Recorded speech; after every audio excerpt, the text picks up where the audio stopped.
기도 어려운 찬양 감사합니다. 2023년 새해 첫 주일을 맞은 우리 사랑하는 모든 성도님들 영혼 깊이 하나님이 선하시고 인자하심이 연초부터 연말까지 우리들 일생 다가도록 늘 함께 하시기를 진심으로 기원합니다. 할렐루야. 우리는 2023년을 어떤 마음으로 살아가야 할까요? 일찍이 동방의 의인 욥은 이제 모든 짐승에게 물어보라. 그것들이 내게 가르치리라. 그렇게 말씀했습니다.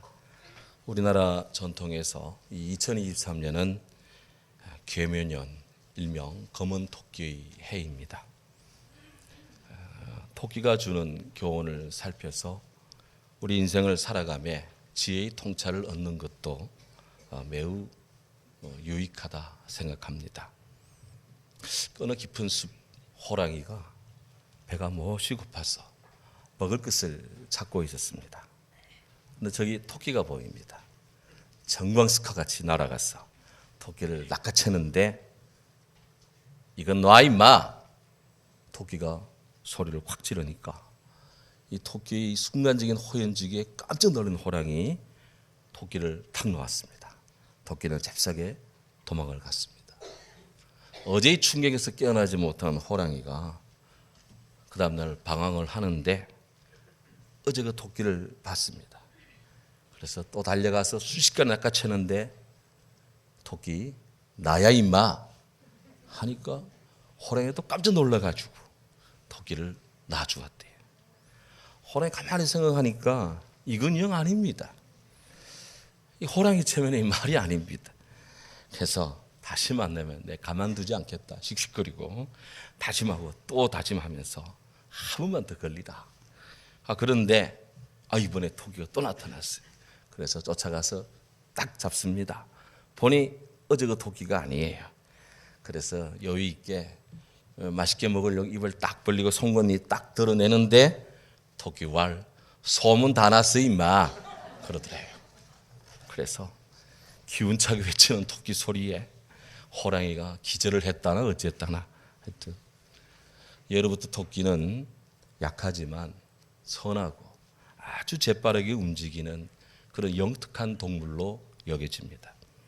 초식동물인 토끼는 생태계 먹이 사슬리의 가장 밑에 존재하는 약자입니다.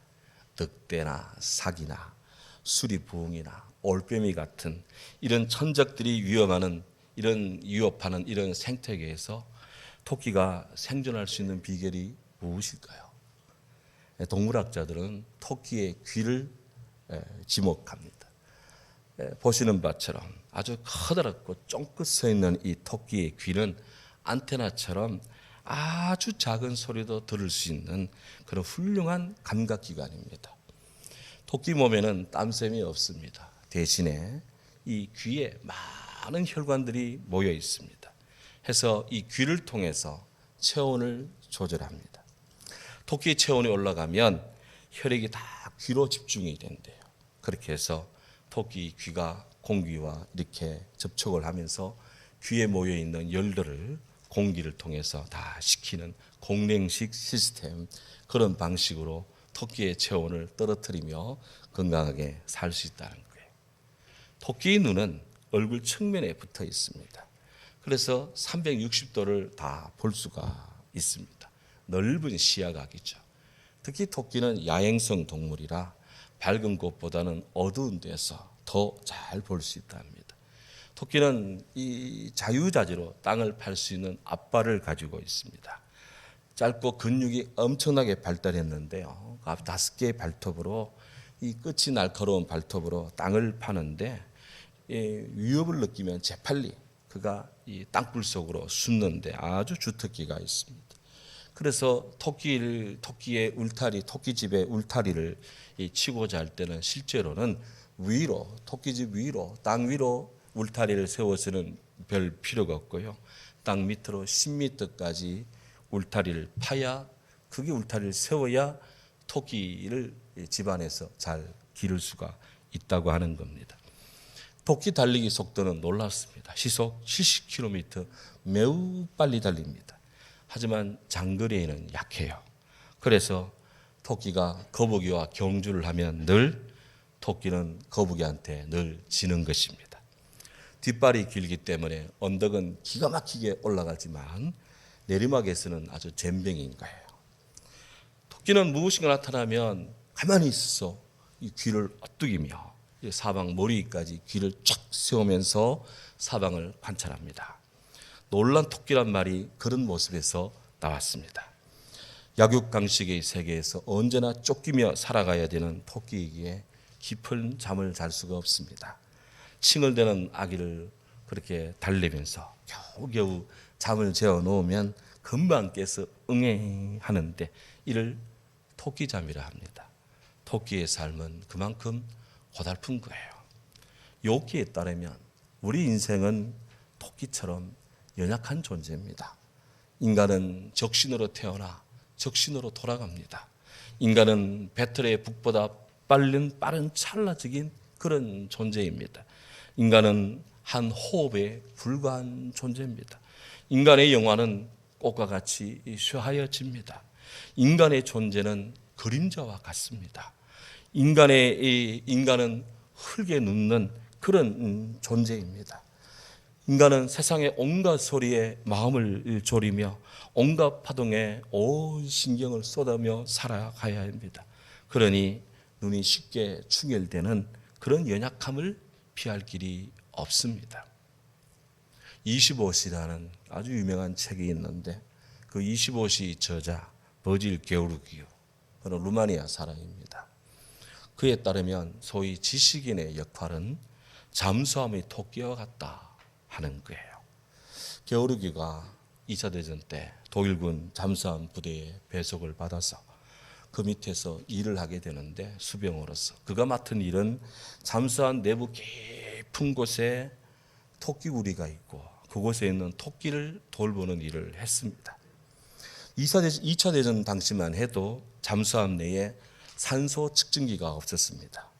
해서 산소 부족에 가장 민감하게 반응하는 토끼를 잠수함에서 길렀습니다. 이 토끼에 만약 이상 증세가 나타나면 바로 함장한테 보고해야 되는 것이 게오르기의 임무였습니다. 하루는 그가 돌보던 토끼가 갑자기 경련을 일으키며 눈이 막 시뻘개졌습니다. 너무나 평상시와 달랐습니다. 해서 게오르기가 얼른 그 머리 위에 있는 비상끈을 잡아당겼습니다. 그러자 잠수함 기내방송으로 잠수함 함장의 숨가쁜 소리가 들려왔습니다. 지금 우리 배는 산소가 결핍되어 있다. 그러니 급히 부상하라. 그리고 맑은 공기를 받아들이라. 잠수함은 급히 수면 위로 부상을 했고 잠시 후 잠수함 내 공기가 순환되면서 신선한 공기가 들어와 승무원들이 모두 살 수가 있었다는 거예요. 실제 이 산소 농도에 이 토끼가 굉장히 민감하게 반응하는데 잠수함 내에 산소가 결핍이 되면 사람보다도 토끼는 7시간 먼저 산소 결핍으로 죽는다는 것입니다. 그래서 토끼의 모습을 통해 사람들이 산소 밀도를 측정할 수가 있다는 것이죠. 이처럼 우리 인생 또한 산소가 없이는 살 수가 없습니다. 자유, 민주주의, 사랑, 평화라고 하는 그 시대에 산소가 부족하면 인간은 숨이 막혀 질식하는 토끼 같은 존재에 불과합니다. 이처럼 토끼같이 우리 인생은 약하고 무력한 그런 존재입니다. 하지만 성경은 하나님께서 우리를 사랑하시되 끝까지 사랑하신다고 오늘 말씀을 통해 말씀합니다. 시편 18편 27절에 30절 우리가 본 다윗의 시편 고백이 바로 그것입니다. 주께서 공고한 백성은 구원하시되 교만한 눈은 낮추십니다. 주께서 나의 등불을 켜시며 여호와 내 하나님이 내 흑암을 밝히십니다. 내가 주를 의지하고 적군을 향해 달리며 내 하나님을 의지하고 담을 뛰어넘습니다. 여호와의 도는 완전하고 여호와의 말씀은 순수하니 그는 자기에게 피하는 모든 자의 방패이십니다. 할렐루야. 오늘 특히 여기 내 하나님을 의지하고 담을 뛰어넘습니다. With my God, I can scale a wall. 오늘 이 말씀을 우리들의 영혼에 담기를 원합니다. 생각해 보면 우리는 살아가면 살아갈수록 많은 담에 둘러싸여 있는 그런 존재입니다.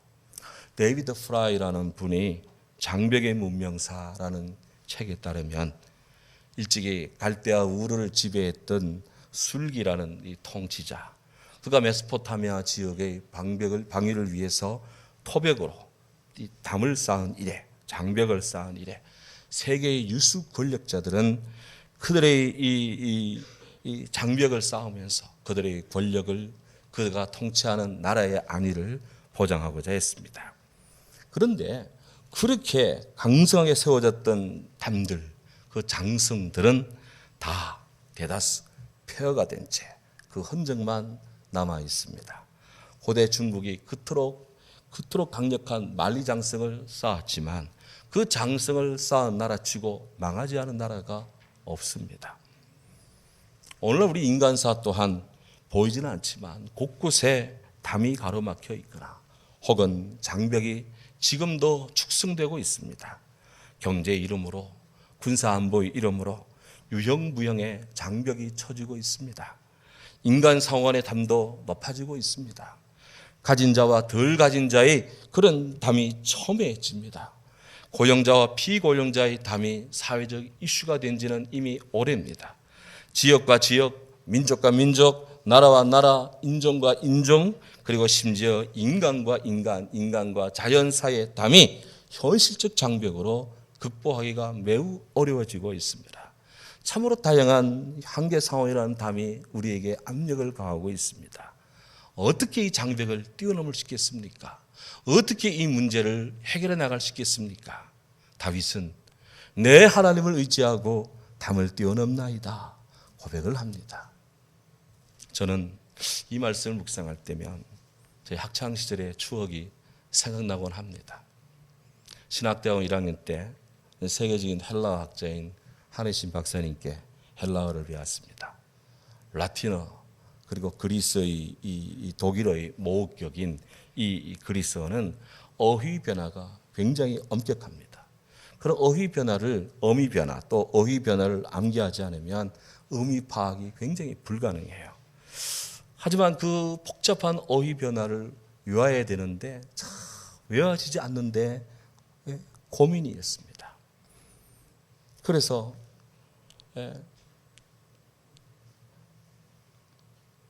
시간이 날 때 그 헬라어 어휘 변화표를 가지고 총장님실 옆에 그 기도실이 있는데 신학대학에 거기 가서 하나님 이 헬라어 어휘 변화표 좀 잘 좀 외우게 해달라고 그렇게 주의 지혜를 구하고 주의 축복을 구했는데 아무리 기도해도 응답이 없어요. 어찌된 일인지 점점 더 외워지지가 않고 또 복잡해지고 막 헷갈리고 이 난리도 아닙니다. 해서 제 머리를 기도실 벽에 붉은 벽돌로 치장된 기도실 벽에 머리를 쾅 박으면서 하나님 이게 머리입니까? 아니면 이 돌머리 스톤 콘크리트 헤드입니까? 아프기만 해요. 그렇게 부르짖지만 응답이 없어요. 그래 기도하는 거주 금요일에 어느 어린이집 원생들이 학교로 소풍을 왔는지 노래소리가 들립니다. 산토끼 토끼야 어디를 가느냐 깡총깡총 뛰면서 어디를 가느냐 아이들 노래가 들리는데 문득 제 마음의 눈이 밝아졌습니다. 호헤토 투테스투 토테토 톤텐토 호이하이타 톤톤토 토스타이스 토이스 투스타스타 와 산토끼 노래 덕분에 정관사 변화표가 바로 외워졌습니다. OSA 어메네트 우시 헬라어 현재 동사형 변화표도 바로 외워졌습니다. 할렐루야. 그날 들려온 산토끼 노래가 바로 제게 하나님의 응답이었습니다. 그때 깨달았습니다. 인간의 한계 상황을 극복하는 첩경은 하나님이다. 하나님 의뢰 아래 인생의 길이 뚫린다. 하나님 부어주신 사랑의 아래서 문제 해결이 됨을 그때 알았습니다. 오늘 27절에서 다윗이 선언합니다.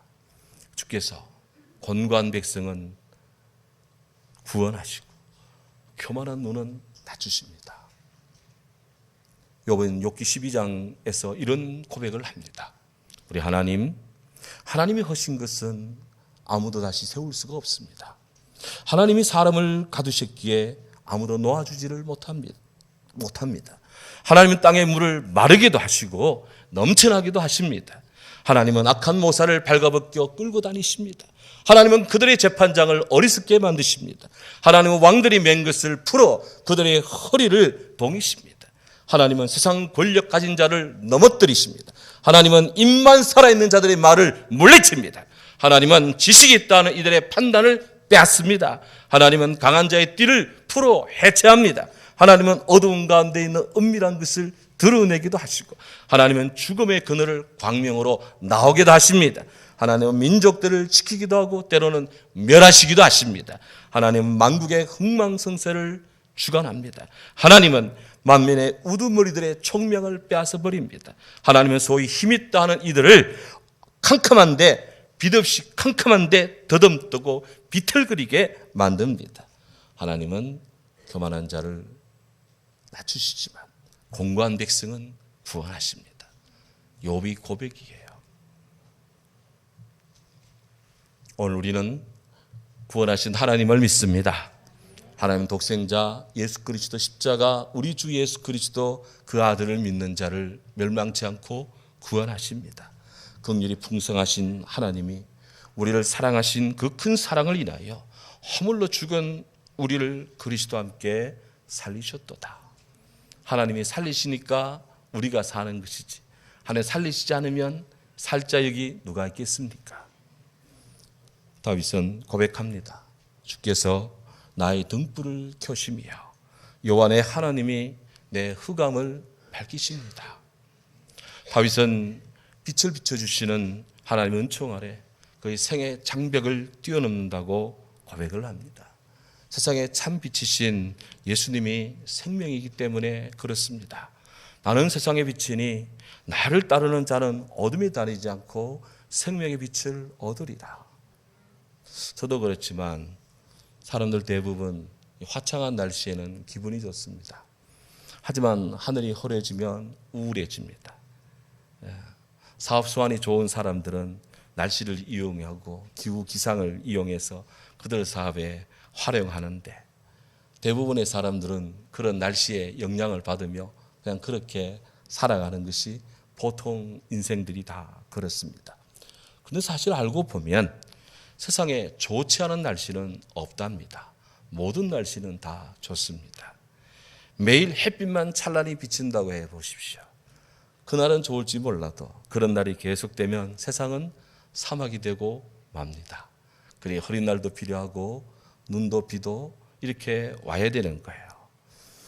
낮과 밤, 빛과 어둠 모두가 다 하나님의 창조 솜씨, 다 하나님 보시기에 좋았더라 성경은 말합니다.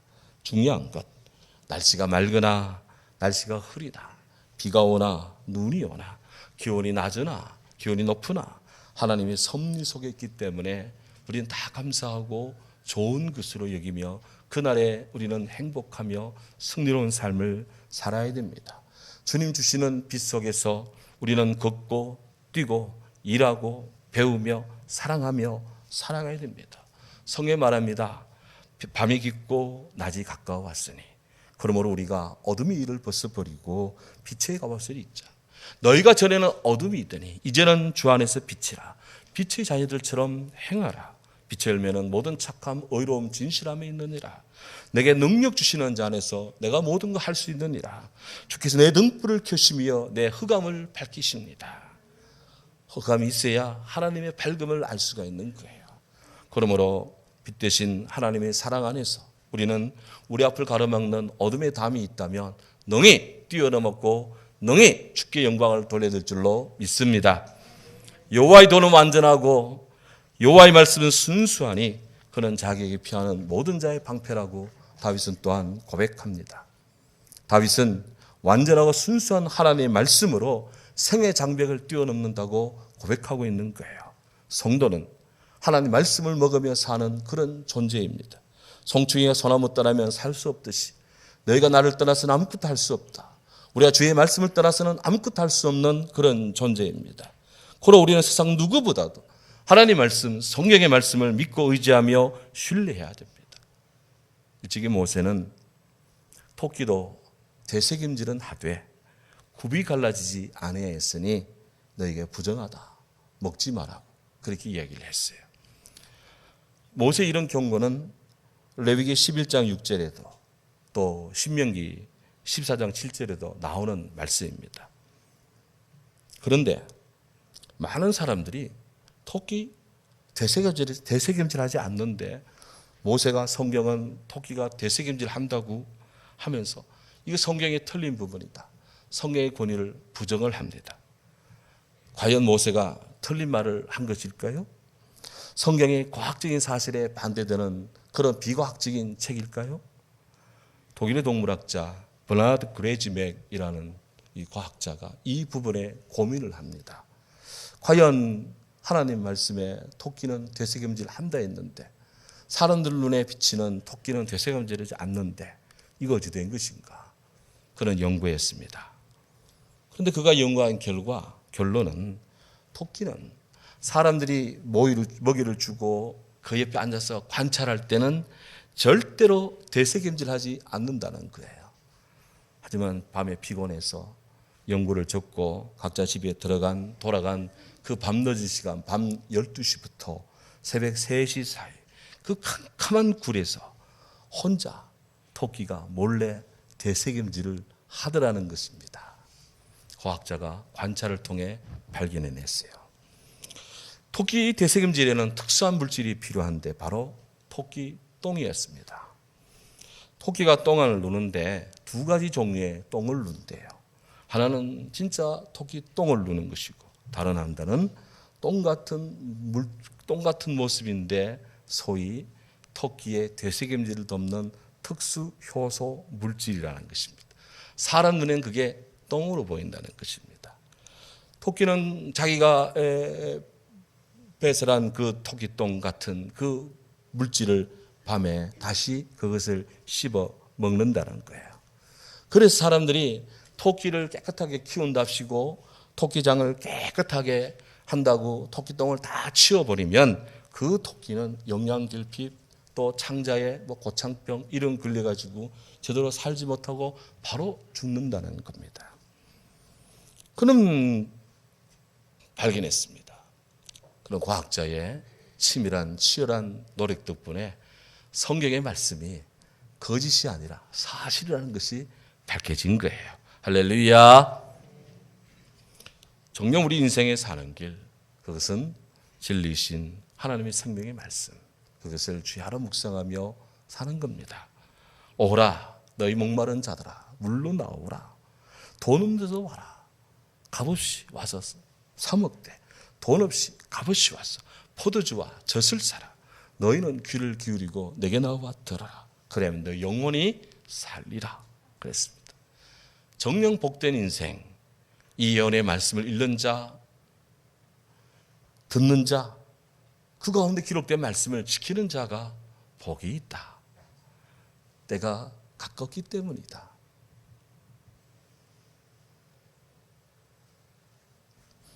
참으로 많은 시련을 당한 다윗이었습니다. 아버지 이세의 8아들 중에 막내로 태어난 다윗입니다. 형들은 집에서 쉴 때 이 막내 다윗은 들에서 양을 돌봐야 했습니다. 사자, 늑대 같은 맹수들의 위협도 많이 받았습니다. 골리앗과 맞짱을 뜨기도 했습니다. 그래서 그는 블레셋의 타격 대상 제1호이기도 했습니다. 특히 사무엘 선지자로부터 왕으로 기름 부음을 받은 뒤 노골적으로 사울왕의 견제를 받았습니다. 15년 동안 사울왕의 창끝을 피해서 도망을 다녀야 했습니다. 왕이 되었어도 그의 사랑하는 자녀들이 불화로 해서 쓰린 가슴을 안으며 살아가기도 했습니다. 그러고 보니 다윗 또한 많은 담에 둘러싸인 그런 형국의 인생입니다. 그러나 다윗은 세상이 그를 버려도 하나님을 버리지 않았습니다. 세상이 그를 알아주지 않아도 하나님을 의식했습니다. 하나님을 믿었습니다. 시편 150편 가운데 116편이 다윗의 시입니다. 바울은 그 다윗을 일컬어서 하나님 마음에 합한 자라고 그렇게 평합니다. 다윗은 하나님을 믿음으로 의지하고 그를 짓누르는 담을 뛰어넘었습니다. 2023년 올 한 해 또한 작년에 못지않은 많은 담들이, 많은 장벽들이 우리 생을 가로막을 것입니다. 어떻게 극복할 것입니까? 토끼가 보여줍니다. 토끼는 어슬렁어슬렁 걷지 않습니다. 토끼는 깡총깡총 뛰어다닙니다. 내가 주를 의지하여 담을 뛰어넘나이다. 사랑하는 여러분, 다윗의 고백이 우리 성도들의 믿음의 고백이요 신앙의 고백이 되게 합시다. 성령이 함께하는 좋은 교회, 좋은 성도, 주 안에서 함께 더불어 잘 되리라 믿어 의심치 않습니다. 기도합니다. 하나님 감사합니다. 2023년 내가 주를 의지하여 담을 뛰어넘나이다.